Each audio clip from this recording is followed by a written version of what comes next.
Bismillahirrahmanirrahim. Apa kabar anak-anak? Semoga selalu dalam keadaan sehat semuanya, keluarganya, dan masih semangat dalam menuntut ilmu. Pada kali ini Ibu akan membahas tentang teknik pembuatan sediaan obat bentuk suspensi. Bisa sekalian dibuka buku modulnya agar lebih mudah dipahami bahwa bentuk sediaan obat yang kemarin sudah pernah kita bahas yaitu cair atau larutan atau liquid. Sementara kali ini kita akan membahas tentang suspensi atau sediaan setengah padat. Suspensi adalah sediaan cair yang mengandung partikel padat tidak larut yang terdispersi dalam fase cair.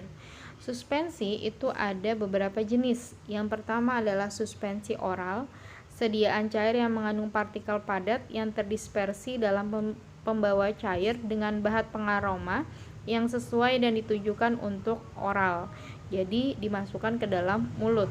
Suspensi topikal adalah sediaan cair yang mengandung partikel padat yang terdispersi dalam pembawa cair yang ditujukan untuk penggunaan pada kulit. Yang ketiga adalah suspensi optalmik, yaitu di sini penggunaan pada mata.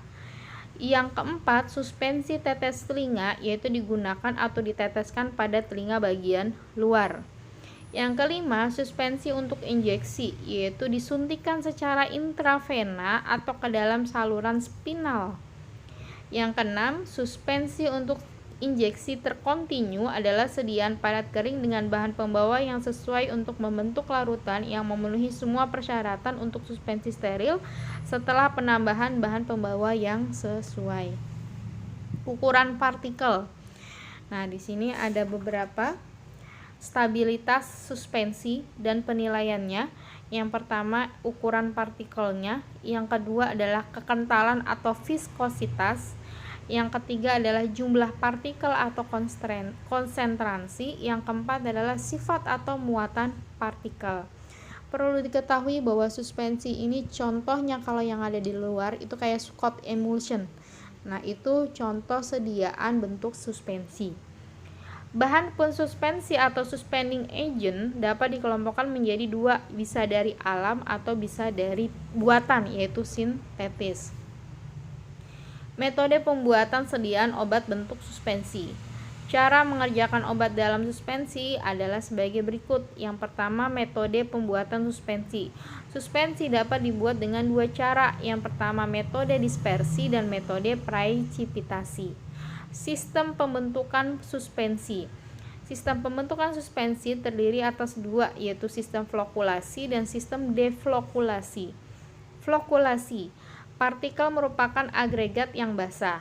Sedimentasi terjadi begitu cepat. Sedimen tidak membentuk kek yang keras dan padat dan mudah terdispersi kembali seperti semula. Nah, di sini adalah alur proses pembuatan suspensi. Ya, alur proses pembuatan suspensi di mana yang pertama adalah penimbangan, yaitu penimbangan bahan. Kemudian di sini ada yang dilarutkan dulu dengan gula atau langsung dicampur dengan bahan aktif. Biasanya kalau dilarutkan dulu dengan gula, dia dilakukan penyaringan agar gula-gula yang masih tidak larut itu bisa tersaring.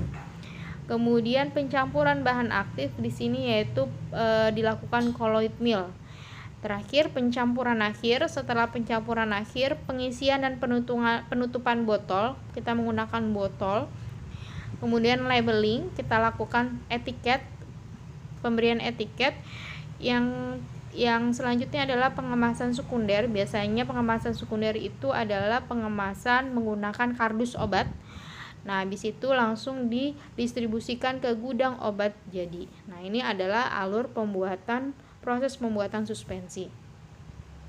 Penilaian stabilitas suspensi ada volume sedimentasi, derajat flokulasi, metode reologi, dan perubahan ukuran partikel. Masing-masing bisa kalian baca di buku modul. Keuntungan dan kerugian sediaan suspensi. Kalau keuntungannya, yang pertama, bahan obat tidak larut dalam bekerja sebagai depo. Yang kedua, beberapa bahan obat tidak stabil. Yang ketiga, obat dalam sediaan suspensi rasanya lebih enak dibandingkan dengan larutan karena rasa obat yang tergantung kelarutannya. Nah, kalau kerugiannya adalah rasa obat dalam larutan lebih jelas, ya, rasanya tuh lebih pekat. Yang kedua, tidak praktis bila dibandingkan dalam bentuk sediaan lain. Ketiga, rentan terhadap degradasi dan kemungkinan terjadinya reaksi kimia antar kandungan dalam larutan di mana terdapat air sebagai katalisator. Rute pemberian sediaan bentuk suspensi: oral, okular, otik, parenteral, retal, dan topikal. Itu contoh-contohnya masing-masing. Alasan penggunaan suspensi dalam farmasi, yaitu alasannya zat berkhasiat tidak larut dalam air, zat berkhasiat tidak enak atau pahit, mengurangi proses penguraian zat aktif dalam cairan atau dalam air. Nah, sekian mengenai pembahasan tentang suspensi. Nanti akan kalian praktekkan di praktikum resep cara pembuatan suspensi. Terima kasih. Wassalamualaikum warahmatullahi wabarakatuh.